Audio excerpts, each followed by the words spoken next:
The Baltimore Ravens signed a ton of undrafted free agents, 18 to be exact. I broke down all of them, most of them, on Sunday, and today I'm going to grade them exactly like I did with draft grades. Now we're going to just switch and do it for UDFAs, right? 18 this year, and a lot of them are going to try to make moves to make the final 53-man roster, where the roster cut down comes later in the summer. And I want to give myself a little bit of a rule with this. If they're making not a lot of guaranteed money, the grade can't be lower than a B. And did you know, there's a good reason to talk about with the Baltimore Ravens, and a good reason for you guys to be familiar with some of these names, because in 19 of the last 20 seasons, an undrafted free agent has made the final 53-man roster for the Baltimore Ravens. Most recently, Bo Braid, the Terrapin safety, who I kind of want to see a good bit this next year. Before we get into the grades for the undrafted free agents, make sure that you guys are hitting that sub button like you've been doing all April long, because we finally took over Steelers Talk in our April sub battle. But we're only up 6 subscribers, okay? So let's extend the lead. Now is not the time to get lazy, because, we only have a couple days left in April. Help me out. Hit that subscribe button. Let's prove to the Steelers that we're the best team in the AFC North. All right, here are all the names. 18 exactly, starting with Jahmal Banks. You got Jay Higgins in there, the linebacker out of Iowa. It continues on with Jared Christian Lichtenhan, Nash Hutmacher, Kashin Jackson. Lots of interesting names, lots of interesting players. And I know that is a lot of undrafted free agents. And I hope some of these guys make the roster. And I just want to preface before I get into the grades, it's going to be hard for these guys to make this roster. Not just because they're undrafted free agents. It's always harder for those guys. But because Baltimore had 11 draft picks as well. And all of those guys are going to be fighting for a spot to make this final roster. And also, just in general, this team, heading into the NFL draft, already had a pretty good roster. So it's going to be a little bit harder than it has been in most years to make it once the 53-man final cut down day comes. But hey, we've seen it happen before. Take a guess, alrighty, before we get into the grades. How many of these guys make the final roster?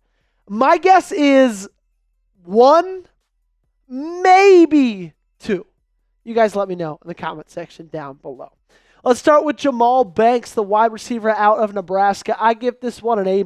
I love the fact that he's 6'4", and I just love the fact that that gives Lamar Jackson just a little bit of a different look than what we've already got in this wide receiver room. Obviously, Zay Flowers is a small guy. LaJohntay Wester, the 6th-round pick out of Colorado, he's a small guy. Rashad Bateman and DeAndre Hopkins, similar sizes at 6'1".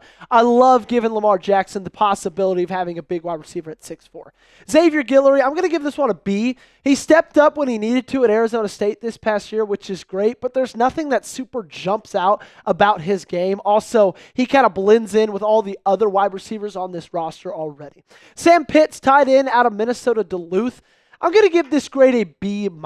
And not because really anything about Sam Pitz, but because this tight end room is kind of already set with Charlie Kolar, Isaiah Likely, Mark Andrews is still on this team as of right now. They did not trade him during the NFL draft. So it's going to be hard for a guy like this to shine and a guy like this to make a roster, because I would be surprised if Baltimore kept more than just 3 tight ends when it came to roster cut down day.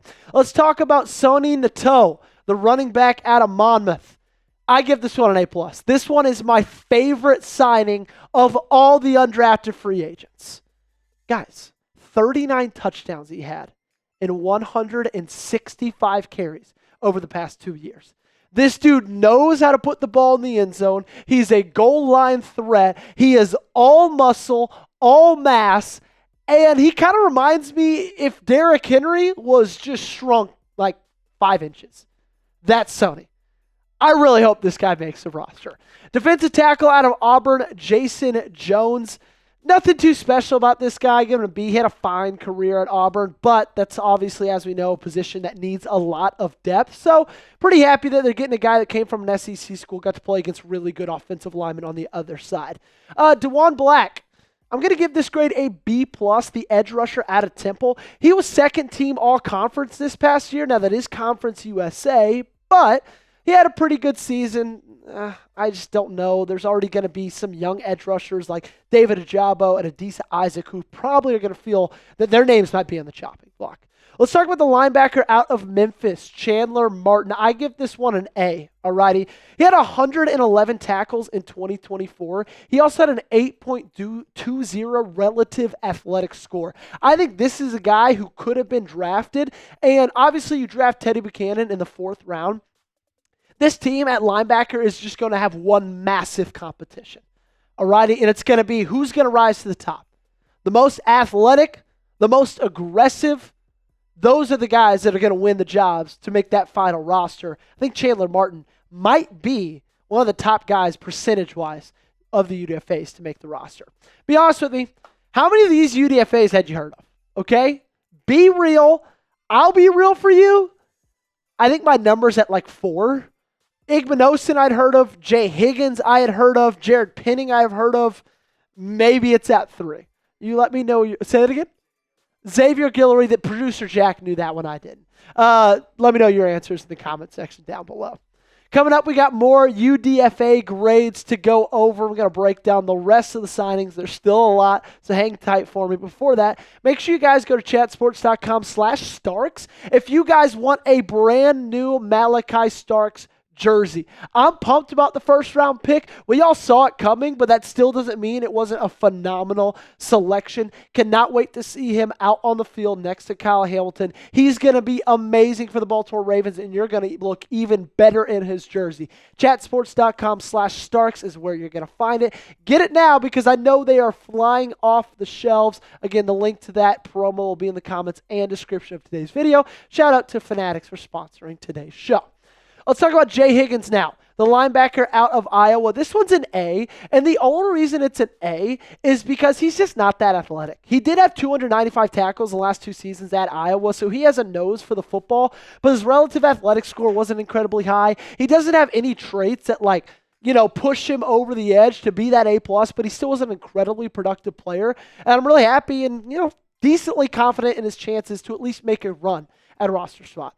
Marquise Robinson, cornerback out of Arkansas. I'm going to give this one a B. He's an athletic player, He has his upsides, but he also has his downsides. He tends to bite on the football, and if you know anything about Baltimore Ravens football, they gave up far too many chunk plays in 2024. Let's go to Desmond Igmanosin, the safety out of Rutgers. I'm going to give this one an A-.